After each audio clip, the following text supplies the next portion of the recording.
Big pass mid night லைவ்ல ஒரு பக்கம் அந்த டாஸ்க் முடிச்சுட்டு வந்ததுக்கு அப்புறம் ஏகப்பட்ட பிரச்சனைகள் பாரு மற்றும் திவ்யா அதுல ஜட்ஜ்மெண்ட்டே சரியில்லைன்ற மாதிரி பல பிரச்சனைகள் போயிருக்கு. அது எல்லாத்திலையும் பார்க்கணும். குறிப்பா இப்படி இந்த ஆக்ஷன், ஐயோ பட்டுன்னு கை வர மாட்டேங்குதுங்க.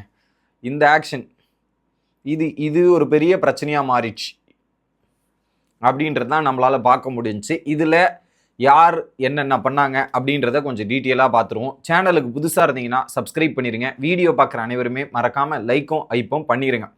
ஸோ இதில் ஒரு டாஸ்க் நடந்துச்சு. அந்த டாஸ்கில் தீர்ப்பு வந்து என்ன பண்ணிட்டாங்கன்னா, கனிதிரு, சபரிநாதன், சாண்ட்ரா மற்றும் சுபிக்ஷா டீமுக்கு சார்பாக கொடுத்துட்டாங்க. அந்த தீர்ப்பு கொடுத்ததுலேயே ஒரு பக்கம் இந்த டீமுக்கு விருப்பம் இல்லை. அதில் வந்து எந்த பேசிஸில் கொடுத்தீங்கன்ற மாதிரி அங்கேயே ஒரு ஆர்கியூமெண்ட் இருந்துச்சு. அங்கே முடிச்சுட்டு வெளியே வந்த உடனே அந்த சண்டை பற்றிக்கிட்டு எரியுது. அதில் விக்ரம் வந்து தெளிவாக சொல்லிட்டான், பர்ஃபார்மன்ஸ் பேஸில் நீங்கள் கொஞ்சம் கம்மியாக இருந்தீங்கன்றது தான் முடிஞ்சு போச்சு.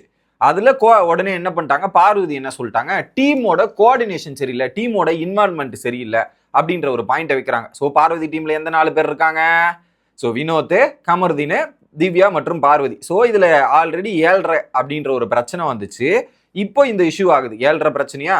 இந்த இஷ்யூ வரும்போது டீமோட ஒரு சிலரோட இன்வால்மெண்ட் இல்லைன்ற மாதிரி பேசினோன்னே அங்கே திவ்யா ட்ரிகர் ஆயிட்டாங்க பெட்ரூமில். அப்பெல்லாம் இல்லை, நாங்களாம் இன்வால்மெண்ட் தான் பண்ணோம், இப்படி தேவையில்லாமல் பழி போடக்கூடாது பாரு, இப்படிலாம் பண்ணக்கூடாது பாருன்ற மாதிரி திவ்யா அங்கே எக்ஸ்பிளைன் பண்ணுறாங்க. ஆக்சுவலாக இவங்க வந்து கண்டென்ட்டை மீறி கோஆர்டினேஷனில் தான் மிஸ் ஆயிருக்கு. கோஆர்டினேஷனில் கம்ப்ளீட்டாக மிஸ் ஆயிருக்குது. அது ஒட்டுமொத்த டீமோட பிரச்சனை. இந்த இடத்துல என்ன பண்ணுறாங்க, பாரு அந்த பிரச்சனையை தூக்கி திவ்யா மேலே கட்டலான்னு முடிவு பண்ணிட்டாங்க. எப்படி அந்த பாரு அந்த பிரச்சனையை தூக்கி திவ்யா மேலே போடலான்னு முடிவு பண்ணிட்டாங்க. அப்போ என்ன பண்ணிட்டாங்க, திவ்யா வாய்ஸ் ரைஸ் பண்ணி பாரு பண்ண தப்பை ஒன்று ஹைலைட் பண்ணிட்டாங்க. ஸோ அதில் வந்து ஃபேமிலி பைக்கில் போகலான்ற மாதிரி நீங்கள் தான் ஒரு பாயிண்ட்டை தப்பாக வச்சிங்க, அது உங்கள் மேலே தப்புன்ற மாதிரி சொல்லி முடிச்சாச்சு. அப்போ வந்து எல்லார் மேலேயும் தப்புன்ற மாதிரி போயாச்சு. திரும்ப என்ன பண்ணியிருக்காங்க, பாரு அந்த பிரச்சனையை திவ்யா மேலே, இந்த ஐடியாவே ப்ரொஃபஷனலாக போகிறான், இந்த ப்ரொஃபஷனலாக போய் நம்ம பண்ணலான்ற ஐடியா கொடுத்தது திவ்யா தான், இப்போ அதுதான் பெரிய தப்பாக இருக்குன்ற மாதிரி திவ்யாவுக்கு எதிராக திருப்பி விட்டாங்க பாரு. இப்படி திருப்பி விட்டு திரும்ப திவ்யா போயிட்டு ஆர்குமெண்ட் பண்ணுறாங்க. எப்படி திரும்ப திவ்யா போய் ஆர்குமெண்ட் பண்ணும்போது அப்போ பாரு ஒரு பாயிண்ட் சொல்லும்போது இப்படி கை நீட்டுவாங்களே, இப்படி ஒரு கை நீட்டி பாயிண்ட் இப்படின்னு சொல்லுவாங்களே, ஐ மீன் இப்படி ஒரு ஆக்ஷன் பண்ணுவாங்களே, அந்த ஆக்ஷன் பண்ணியிருக்காங்க போல் பாரு. ஸோ அந்த ஒரு பாயிண்ட்னா இந்த ஆக்ஷன்ல அந்த ஆக்ஷன் ஓகே. இது பண்ணவன திவ்யா என்ன பண்ணிட்டாங்க, பாரு நல்லா ட்விஸ்ட் பண்றீங்க பாரு, பாரு பாரு இந்த வேலை வேணாம் பாரு அப்படின்ற மாதிரி இவங்க இந்த ஆக்ஷன் பண்ணிட்டு அப்படியே ஒரு டான்ஸ் ஆடுற மாதிரி ஒரு மூமெண்ட் பண்ணாங்க. அந்த மூமெண்ட்டை எனக்கு பார்க்கும்போது லிட்ரலி அது ஒரு மார்க்கிங் மாதிரி தான் எனக்கு ஃபீல் ஆச்சு. என்னை பொறுத்தவரையும் இன்னொருத்தர் பண்றதை பண்ணி காட்டுறது தானே மார்க்கிங்கு. அதைத்தான் அவங்க எனக்கு பண்ண மாதிரி எனக்கு தோணுச்சு அந்த இடத்துல. ஓகே, பாரு ஒரு தரப்பு எக்ஸ்பிளனேஷன் கொடுக்குறாங்க, அது டீமோட கோஆர்டினேஷன் மிஸ் ஆயிடுச்சு, ஒட்டுமொத்த டீமோட கோஆர்டினேஷன் தப்பு அப்படின்றது தான் பாயிண்ட். ஓகேவா? இதை வெளியே வந்தோடனே திவ்யா இந்த மாதிரி ஆக்ஷன்ஸ் இந்த மாதிரிலாம் பண்றாங்க. அதுக்கப்புறம் பார்வதியும் பேசுறாங்க, திவ்யாவும் பேசுறாங்க. திவ்யா திரும்ப திரும்ப இந்த ஆக்ஷன்ஸை பண்ணிக்கிட்டே இருக்காங்க.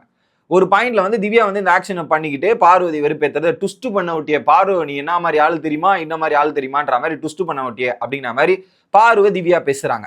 திவ்யா பேசிட்டு ஒரு பாயிண்ட்ல என்ன பண்ணிட்டாங்க, உன்னை பத்தி எனக்கு தெரியும் பாரு, வேற ஏதாவது ட்ரை பண்ணு, கண்டென்ட் ஓவர் ஆயிடுச்சு, ட்ரை பண்ணு பாரு, ட்ரை பண்ணு அப்படின்ற மாதிரி இவங்க டான்ஸ் ஆடுறது அப்படின்றது இதெல்லாம் பண்ணாங்க. திவ்யா பண்ணாம இல்லை, இதெல்லாம் தப்பு, அதில் மாற்றுக்கிறதே இல்லை. இட் வாஸ் மார்க்கிங் அப்படின்றது தான் பாயிண்ட். என்ன பொறுத்தவரை அதுதான் மார்க்கிங் பிஹேவியர், அதில் மாற்றுக்கிறதே இல்லை.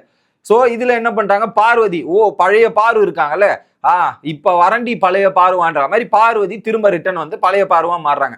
ஸோ திவ்யா வந்து ஒரு பாயிண்ட சொல்லிட்டு இருப்பாங்க, என்ன பாரு பயந்துட்டே, என்ன பார்த்தா உனக்கு பயம் இல்லை அப்படின்ற மாதிரி சொன்னோன்னே பார்வதி திரும்ப வச்சு செய்ய ஆரம்பிக்கிறாங்க. திவ்யா பிலோ ஆவரேஜ், திவ்யா நீ பண்றதெல்லாம் பிலோ ஆவரேஜ்ன்ற மாதிரி திவ்யாவை பார்வதி போட்டு அட்டாக் பண்றாங்க. அப்போ வந்து என்ன பண்றாங்க, ஒரு பாட்டு பாடுறாங்க.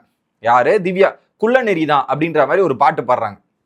அதை பார்த்த உடனே குள்ளநெறி நானா அப்படின்ற மாதிரி சொல்லிக்கிட்டு பார்வதி என்ன பண்றாங்க, அந்த குள்ளநெறிய அந்த பாட்டு பாடிக்கிட்டு அங்கே ஆக்ஷன்ஸ் பண்றது, பாடி லாங்குவேஜ் பண்றது அப்படின்ற மாதிரி இருக்கு. ஸோ இதை வச்சது திவ்யா. அதுக்கப்புறம் நீ என்ன பண்ணியாடி, நான் வரண்டி இறி உனக்குன்ற மாதிரி இவங்க போயிட்டு மாத்தி மாத்தி இருக்கு. அதை நான் பார்க்கறதுக்கே நல்லா இல்லை, 2 பேர் பார்க்கறதுமே நல்லா இல்லை. ஓகேவா? 2 பேர் பார்க்கறதுமே நல்லா இல்லை. ஓகே, இந்த விஷயம் இப்படி போகுது. ஓகே, ஒரு பாயிண்ட்ல பார்வதி திவ்யா வச்சு செஞ்சுட்டு இதெல்லாம் முடிஞ்சிருச்சு. வெளியே போறாங்க. வெளியே போயிட்டு இருக்கும்போது அங்க வந்து பாத்தீங்கன்னா அரோரா ஒரு விஷயத்த வந்து கேட்கறாங்க ஓப்பனா திவ்யா கிட்ட. ஸோ திவ்யா அவர்களே, நீங்க என்ன சொன்னீங்க, பார்வதி பண்ணாங்க, அதுக்கப்புறம் தான் நீங்க பண்ணீங்க ஆக்ஷன் நீங்க சொல்றீங்க. ஸோ ஒருத்தர் அதை பண்றாங்கன்னா அதை திரும்ப பண்றதுக்கு பேர் என்ன? மார்க்கிங் தானே. அது இது வரைக்கும் திவ்யா பண்ணதே இல்லை தானே. அதை பண்றாங்கன்னா அது எப்படி இருக்கும், அது எனக்கு சரியா புரியல, எக்ஸ்பிளனேஷன் கொடுங்க அப்படின்னும் போது அங்க திவ்யா பதில் சொல்லாம தத்தளிக்கும் மூமெண்ட்டை பார்க்க முடிஞ்சு. அதே அரோரா கேட்கும் போது தத்தளிக்கிறாங்க, அந்த இடத்துல பதிலே கிடையாது. பதிலே வரல. அதுக்கப்புறம் என்ன பண்றான், விக்ரம் வரான். விக்ரம் வந்து என்ன சொல்றான்னா, சுபிக்ஷா பக்கத்துல இருந்து கேட்கிறான், சுபிக்ஷா நான் அன்னைக்கு வந்து இப்படி பாடி லாங்குவேஜ் காமிச்சதும் காலாட்டினதும் மார்க்கிங் இதெல்லாம் பண்ணக்கூடாதுன்னு எனக்கு அட்வைஸ் பண்ணல. அப்ப அதே சுபிக்ஷா இந்த வீட்டுல பல பேர் பண்றாங்க. கானா வினோத் பண்றாங்க, திவ்யா பண்றாங்க, பார்வதி பண்றாங்க. இவங்க எல்லாருக்கிட்டையும் நீ அட்ரஸ் பண்ணணும். என்கிட்ட மட்டும் அது தப்பு தப்புன்னு சொன்னல. ஸோ ஓவரால் ஒட்டுமொத்த வீட்டையும் நீ அட்ரஸ் பண்ணணும். அப்பதானே நீ சரியான ஆளுன்ற மாதிரி அந்த இடத்துல யாரு சுபிக்ஷா கிட்ட சொல்றாரு. இதுக்கு நடுவுல திவ்யா வந்து தலையை கொடுத்து அது வேற மாதிரி போச்சு. ஸோ அவர் கேட்கும் கேள்வி சுபிக்ஷா கிட்ட, எல்லாரையும் நீ காமனா பார்க்கணுன்ற மாதிரி சுபிக்ஷாவை கேட்குறாங்க. ஓகே, இது நடந்து முடியுது. நடந்து முடிஞ்ச உடனே பார்த்தீங்கன்னா உள்ள ஸோ கிச்சன் ஏரியால வந்து பார்வதி சொல்றாங்க, இதுக்கெல்லாம் மெயின் காரணமே இவ தான், திவ்யா தான். அந்த 7.5 பிரச்சனையை ஆரம்பிச்சதா இருக்கட்டும், அமித் கிட்டையும் சாண்ட்ரைட்டும் 7.5 பிரச்சனையை ஆரம்பிச்சதா இருக்கட்டும், இதெல்லாம் பண்றது திவ்யா தான். ஸோ அது அவ அந்த மாதிரி நான்லாம் மார்க்கிங் ஸ்டார்ட் பண்ணுவேன். இதுல வந்து அமித் கேட்கிற, நீ தான் ஃபர்ஸ்ட் இல்லடா நான் ஒரு எக்ஸ்பிளனேஷன் கொடுத்தேன், அது இப்படி ஒரு பாயிண்ட் சொல்லுவல, அந்த பாயிண்ட் தான் சொன்னேன், அதை பிடிச்சிட்டு இவ தான் அந்த மார்க்கிங் பிஹேவியர்லாம் பண்ணா, நான் பண்ணலன்ற மாதிரி அங்க கிளியர். எனக்குலாம் 7.5 சொல்லி தான் செமக்கம் வரும், இதெல்லாம் வரும்ன்ற மாதிரி சொல்றாங்க. இந்த டாஸ்க் ஒழுங்கா போவதுக்கான காரணம் திவ்யா தான் அப்படின்ற மாதிரி குற்றச்சாட்டு அங்க வருது. அங்க வந்து ஒட்டுமொத்த டீமுமே ஒவ்வொரு மிஸ்டேக் பண்ணியிருக்காங்க. கானா வினோத் தரப்புல இருந்து ஒரு மிஸ்டேக், அவர் ஜட்ஜஸ் நடுவில் பேசிட்டாரு. ஸோ பார்வதி ஸ்கிரிப்ட்ல ஒரு டைலாக் பண்ணிட்டாங்க.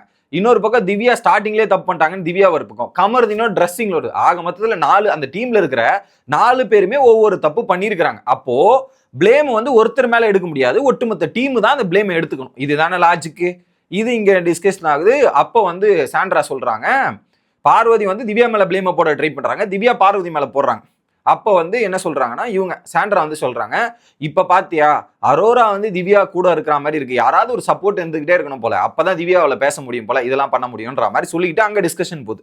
அங்கிருந்து கட் பண்ணா திவ்யா கிட்ட வந்து அரோரா கேட்குறாங்க, இது வரைக்கும் திவ்யா வந்து இந்த மாதிரி பாடி லாங்குவேஜ் பண்ணக்கூடாது, கை நீட்டி பேசக்கூடாது, இதெல்லாம் அட்ரஸ் பண்ண திவ்யா, இதை திரும்ப நீங்க இது வரைக்கும் எந்த இடத்துலையுமே வார்த்தை விடாம ஒரு ரெஸ்பெக்டா இருந்த திவ்யா இன்னைக்கு இப்படி வந்து பண்ணுவதற்கான காரணம் என்னன்ற மாதிரி மூஞ்சால் அடிச்சா போல கேட்கறாப்புல அரோரா.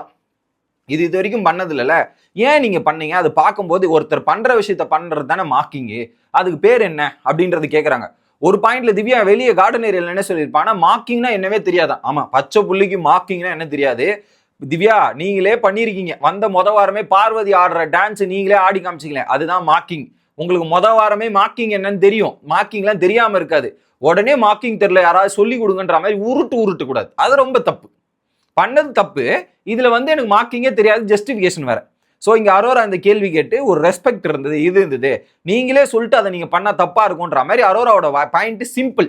உடனே இவங்க என்ன எக்ஸ்பிளனேஷன் கொடுக்குறாங்கன்னா, எங்க அம்மா கிட்ட சொல்லிட்டு இருந்தாங்க, அவ வந்து மூட்டி விட்டு கொளுத்தி போட்டு போயிடுவான்ற மைண்ட்ல வந்துச்சு, அப்ப அவன் இந்த இடத்துல என்ன ட்ரிகர் பண்றான்னு தான் தோணுச்சு, ட்ரிகர் பண்ணத வெளிப்பாடு நான் வந்து ஜாலியா இருக்கேன் அப்படின்றதுக்காக தான் நான் பண்ணேன் அப்படின்ற மாதிரி இவங்க தரப்பு சொல்றாங்க. அதை சுபிக்ஷாவும் அரோராவும் அந்த இடத்துல உட்காந்து கேட்கறாங்க. ஓகே, இது உங்க தரப்பை சொல்றீங்க, அப்படி நாளைக்கு அவங்க சாரி கேட்டு அவங்க வந்து சொல்லட்டும், இதெல்லாம் பார்த்துக்கலாம், பட் என்னை பொறுத்தவரையும் இப்படி தோணுச்சுன்னு அதை கேட்டு கிளாரிஃபை பண்ணிக்கிறேன்னு சொல்லிடுறாங்க. ஸோ திவ்யாவை பொறுத்தவரையும் பார்வதி பண்ண இன்டென்ஷன் என்னை ட்ரிகர் பண்ற மாதிரி இருந்தது, அதுக்கு தான் நான் கூலா இருக்கேன்றதுக்காக தான் நான் பண்ணேன், நான் மார்க்கிங்லாம் பண்ணல, இதுக்கு பேர் மார்க்கிங் தாமா, இது இப்படிதாமான்றதான் எனக்கும் தோணுது. ஆனா அது பார்வதி அப்படி பண்ணாங்கன்றதால இப்படி சொல்றாங்க. ஸோ ஆல்ரெடி திவ்யாவுக்கு பார்வதி மேல நிறைய ஃப்ரஸ்ட்ரேஷன், கோவம் இருக்கு. அந்த இந்த இடத்துல அவங்க மேல அந்த பழியை இவங்க மேல திருப்பி விடும்போது திவ்யா கோவம் வந்து இந்த ஆக்ஷன்ஸ் பண்ணிட்டாங்கன்றதுதான் பாயிண்ட். இதுல நான் என்ன சொல்யூஷன் தர வரேன்னா, இது இவ்வளவு பெரிய இன்சிடென்ட் நடந்திருக்கு இல்லையா, ஃபர்ஸ்ட் அந்த டீமோட தப்பு, 4 பேருமே 4 இடத்துல மிஸ்டேக் பண்ணியிருக்கிறதால அந்த 4 பேரோட மிஸ்டேக் ஒட்டுமொத்த டீமோட தப்பா தான் பார்க்கணும், நம்பர் 1. ஓகே, நம்பர் 2 என்னன்னா, என்னதான் பார்வதி வந்து இப்படி சொல்றாங்க இப்படி பண்றாங்கன்னு நினைச்சா அந்த இடத்துல காமன் கம்போஸ்டா இருந்திருக்க வேண்டியது திவ்யா அவங்களுடைய இதுவை மீறி வந்துட்டு ட்ரிகர் பண்றாங்கன்னா, ட்ரிகர் ஆயிட்டு நீ வார்த்தை விட்டனா அது உன் தப்பு. நீங்க சொல்றீங்களே கானா வினோத் இப்படி நீ வா போன்னு பேசுறாரு, அது தப்புன்றீங்களே, அதே மாதிரிதான் நீங்க பண்ண பாடி லாங்குவேஜும் நீங்க பண்ண மார்க்கிங்குமே தவறு அப்படின்றதுல மாற்றுக்கிறதே இல்லை. அதைத்தான் அங்க அரோரா சொல்லியிருப்பாங்க, ட்ரிகர் பண்ணாலும் அவளை சைலண்டா இருந்த திவ்யா இந்த இடத்துல அப்படி பண்ணிருக்க கூடாதுன்றதுதான் அரோராவோட பாயிண்ட். அதைத்தான் இங்க சொல்லுவாங்க. அதை கேட்டு புரிஞ்சுக்கணும். அது புரியாம போனது முழுக்க யாரு, திவ்யாவோட தப்பு. நீ என்ன பண்றியா பயமானு என்ன கேட்ட, நான் என்ன பண்றேன்ற மாதிரி அதுக்கப்புறம் பார்வதி வந்து பண்ணாங்க. ஸோ ஒரு தப்பு மறைக்கிறதுக்காக நானும் தப்பு, அவன் தப்பு பண்ணிட்டான்ப்பா, திரும்ப நானும் தப்பு அவனுக்கு பண்ணதே பண்ணி காமிச்சேன்னா நல்லா இருக்காது. அது ரொம்ப தப்பா இருக்கும். ஸோ இதுக்கான மெயின் புள்ளி காரணமா திவ்யா பண்ண ஆக்ஷன்ஸ் ரொம்ப ரொம்ப தப்பா இருந்துச்சு. அதுக்கு ரிட்டனா நானும் பண்றேன்ற மாதிரி போயிடும். ஸோ இதுல ஃபர்ஸ்ட் யார் வந்து சிக்குவா அப்படின்றத பாத்துங்க. அரோராவும் அதான் சொன்னாங்க, 2 பேரும் மாத்தி மாத்தி பண்ணிட்டீங்கன்னா அது ஜஸ்டிஃபிகேஷன் கேட்க முடியாது அப்படின்றத அங்க திவ்யா கிட்டயுமே சொல்லியிருந்தாங்க. பட் என்ன பொறுத்த வரையும் திவ்யா அந்த ஆக்ஷன்ஸ் அவங்க சொன்ன ஆக்ஷன்ஸ் வேற, இதை திவ்யா வேற மாதிரி புரிஞ்சுக்கிட்டு அவங்க பண்ண ஆக்ஷன்ஸ் இப்படி போய் முடிஞ்சிருக்குன்றதான் எனக்கு தோணுது. உங்களோட கருத்துக்கள் என்ன அப்படின்றத கமெண்ட் பண்ணுங்க. அடுத்த வீடியோல வந்து சந்திக்கிறேன். Bye guys.